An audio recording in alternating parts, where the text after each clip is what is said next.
Star Citizen 4.2 has officially landed, and with it comes a feature that I've been anticipating for years: dynamic weather. And it's not just a visual layer or a technical gimmick, it's a change that touches nearly every aspect of the game.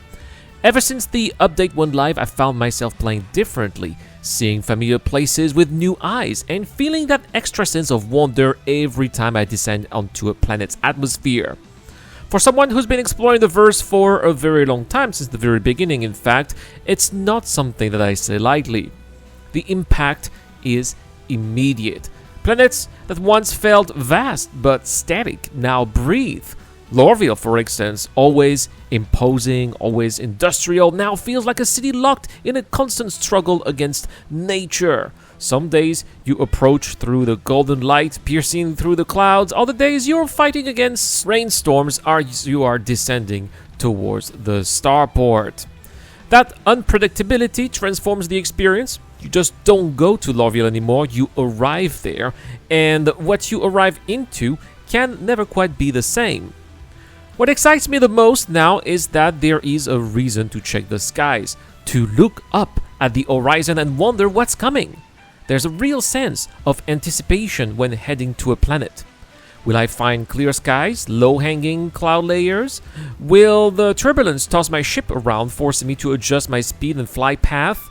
Every journey carries a bit of uncertainty, and that brings a subtle thrill that I hadn't realized was missing.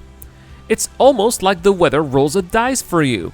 One landing might be serene, but the next might be chaotic, and you don't know until you're there.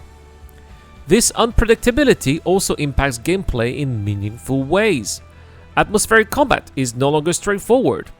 When visibility drops, targeting becomes more difficult. When turbulence hits, you need to be precise. Every dogfight becomes riskier, especially if you're close to the ground or surrounded by dense clouds. You can't take anything for granted. Even missions that used to feel routine now demand more attention.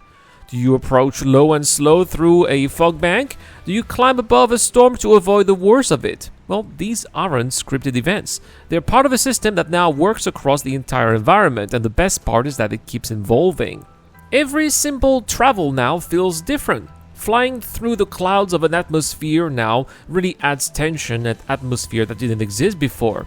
I'm spending more time just watching the skies, and not because I'm forced to, but because they are worth watching. The dynamic nature of clouds, forming, shifting, breaking apart, gives every location a mood, and that mood isn't manufactured. It's natural. It emerges from the system, and it shapes how we feel about the places we visit. This is exactly the kind of feature that reminds me why I fell in love with Star Citizen. It's about more than ships and system. It's about creating a universe that feels alive, that reacts to you, and that even, dare I say, surprises you. Weather done right becomes part of the story, and now finally it is.